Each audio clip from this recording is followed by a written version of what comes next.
Shalom rekan-rekan pemuda yang dikasihi oleh Tuhan Yesus Kristus. Apa kabarnya? Kembali lagi di sini di SBP OTW.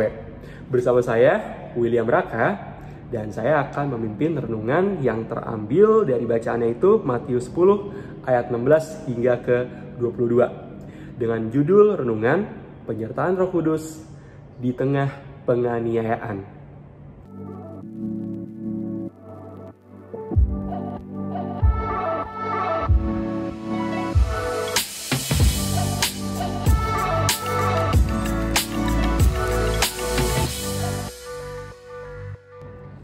Matius 10 ayat yang ke-16 hingga ke-22. Mari kita bersama-sama biarkan Alkitabnya tetap terbuka. Kita satu di dalam doa. Ya Tuhan, Allah Bapa kami yang baik yang bertahta dalam kerajaan surga, terima kasih Tuhan atas penyertaan yang Kau berikan kepada kami sepanjang hidup kami Tuhan.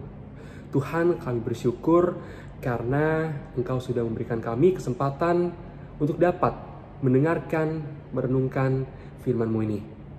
Kiranya firman-Mu ini Tuhan dapat kami aplikasikan ke dalam kehidupan sehari-hari dan dapat menjadi pedoman kami dalam bertindak.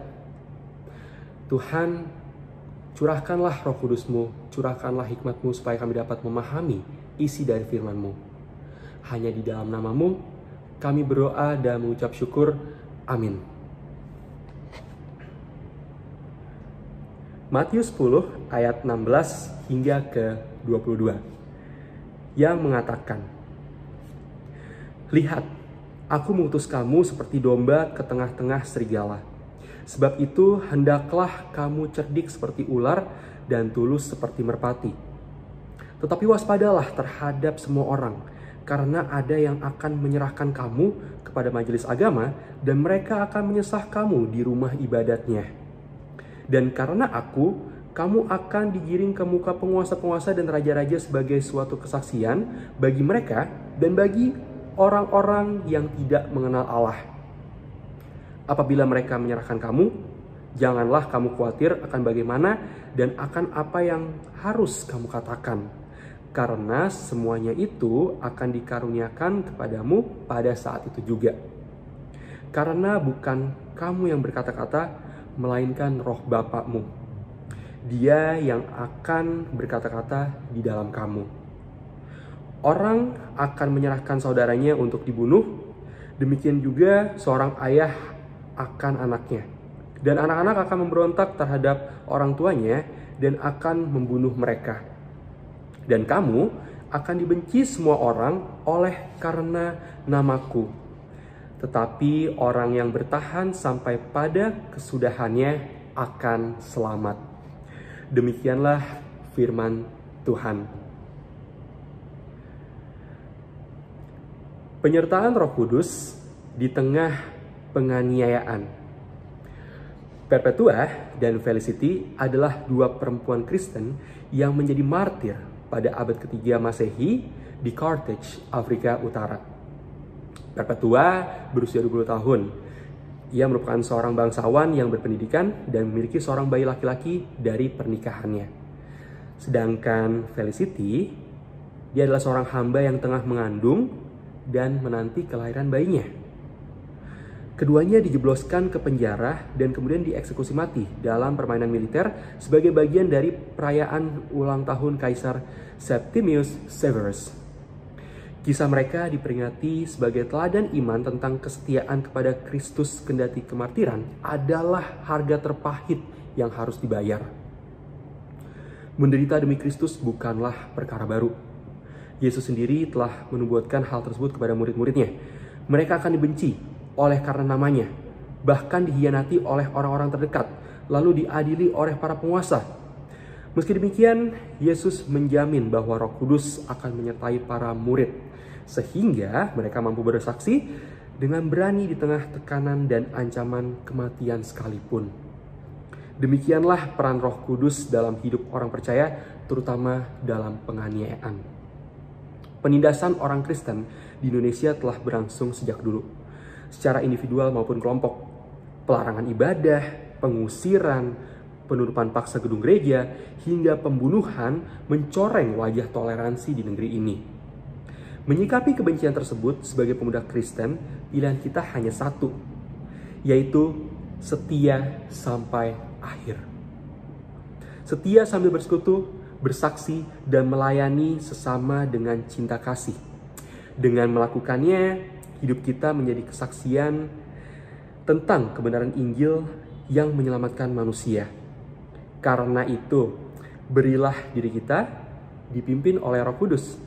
Mintalah penyertaannya setiap waktu agar kita siap sedia mempertanggungjawabkan iman kita dalam segala keadaan.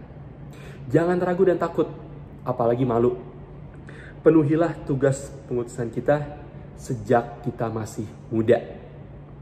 Demikianlah renungan pada hari ini. Nah, rekan-rekan, sebagai refleksi, mungkin kita pernah mengalami yang namanya tuh penganiayaan. Tapi bukan secara harfiah ya, seperti dipukulin. Mungkin penganiayaannya berbentuk dikucilkan atau diskriminasi di tempat kerja, atau itu di tempat kuliah, atau mungkin di sekolah. Kita mungkin pernah mengalami itu. Nah, meskipun di tengah penganiayaan, kita harus percaya bahwa Roh Kudus tuh tetap selalu ada mendampingi kita. Dan di sini kita disuruh untuk jangan ragu dan takut apalagi malu. Bahkan, penuhilah tugas pengutusan kita sejak masa muda.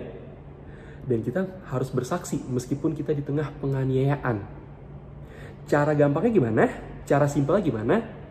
Karena kita akrab dengan sosial media di usia sekarang, di masa-masa sekarang, seperti Instagram atau Twitter.